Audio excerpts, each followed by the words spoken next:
You notice things other people don't. Not just facts, not just details. You notice the slight hesitation before someone says, "I'm fine." The way a person's laugh doesn't quite reach their eyes. The shift in energy, the moment you walk into a room that's been tense for hours, even though everyone's acting completely normal. And the strange part? You're almost never wrong. But here's what nobody talks about. Feeling everything that deeply is exhausting in a way that's almost impossible to explain to someone who doesn't experience it. So today, we're going to talk about the psychology behind why some people feel life with the volume turned all the way up, what's actually happening in their brain, why it can feel like a curse, and why science says it might be the most underrated advantage a person can have. If you've ever been told you're too sensitive, this one's for you. Let's start with something you've probably never thought of as a superpower. Have you ever been in a crowded room, a party, a family dinner, a work meeting, and felt completely overwhelmed? Not by anything that happened, but just by being there? Like the noise, the energy, the emotions of 20 different people all hit you at once? Most people assume that's anxiety, or introversion, or just being bad in social situations. But what's actually happening is something much more specific. Your brain has a more active mirror neuron system than average. Mirror neurons are the cells in your brain that fire when you watch someone else experience something pain, joy, embarrassment, fear. They make you feel a version of what another person is feeling, even when nothing is happening to you directly. For most people, this system runs in the background, quiet, subtle. For you, it's like someone turned the dial all the way up. When your coworker is stressed, you feel it in your chest before they say a word. When someone you love is silently hurting, you already know even if they're smiling. You're not imagining it. Your brain is literally simulating their emotional state inside your own body.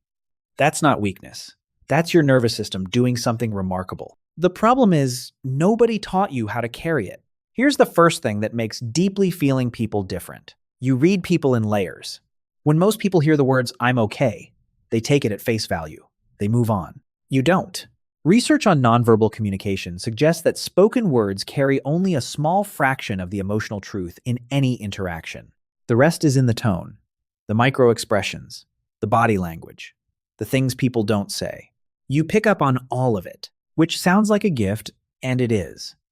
But it's also incredibly heavy, because you can be sitting across from someone at lunch, having a perfectly normal conversation, and simultaneously processing that something is wrong, that they're not telling you everything, that the energy between you has quietly shifted, and you can't turn it off.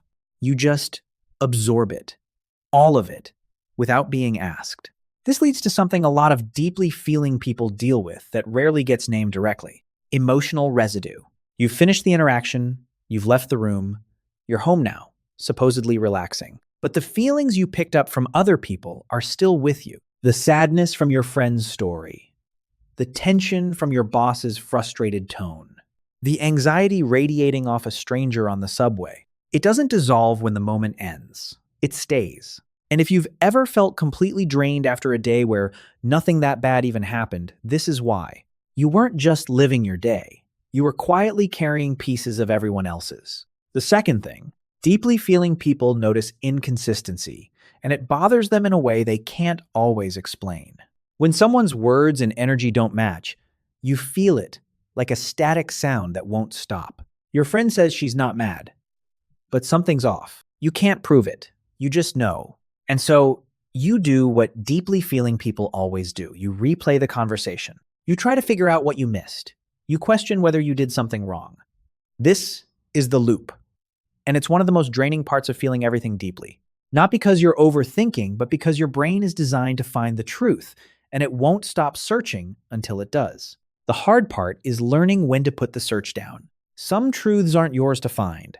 Some people aren't ready to share them. And sitting with that uncertainty, without it eating you alive, is one of the hardest skills a deeply feeling person can build.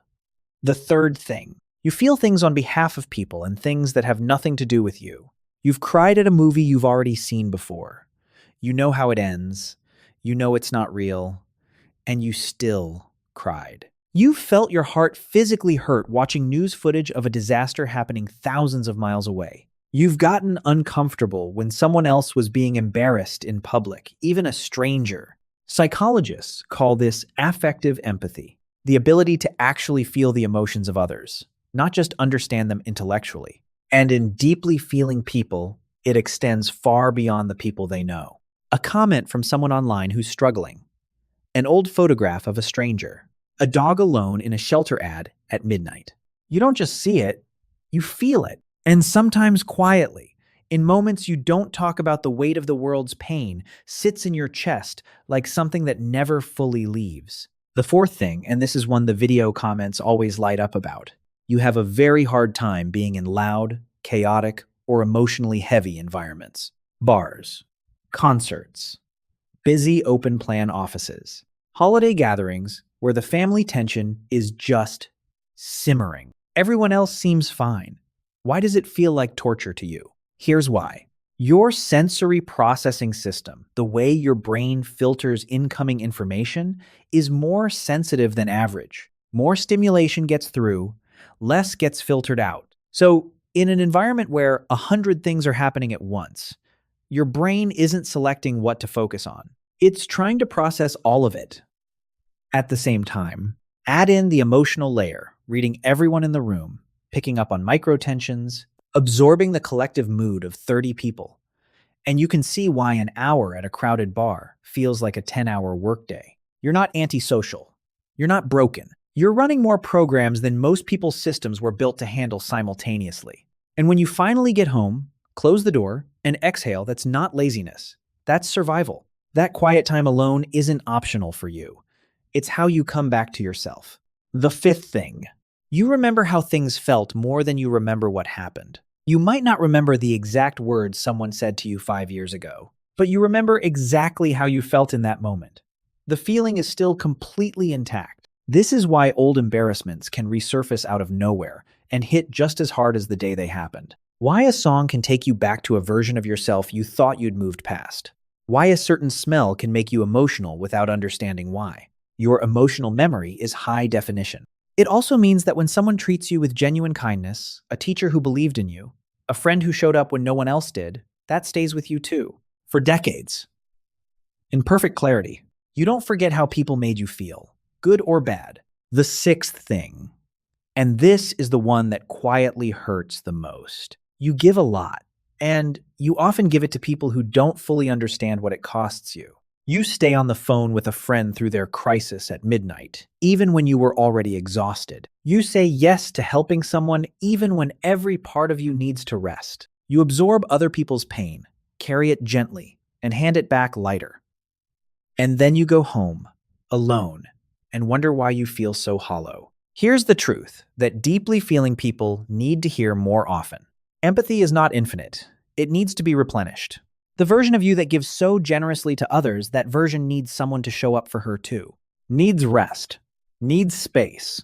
Needs people who ask how you're actually doing and genuinely want to know the answer. You are not a support system with no needs of your own. You are a person with a nervous system that works overtime every single day just by being alive. Learning to protect your energy is not the same as losing your sensitivity. You don't have to harden to survive. You just have to learn which doors you open and which ones you keep closed. Here's what science actually calls people like you.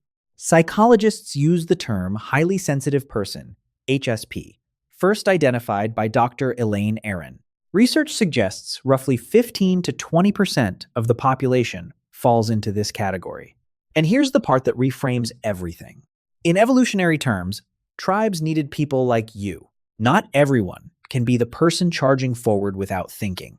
Someone has to be the one reading the room, sensing the shift in energy before the storm arrives, noticing the thing everyone else missed. Anthropologists call them the watchers, the ones who kept the group safe, not through force, but through perception.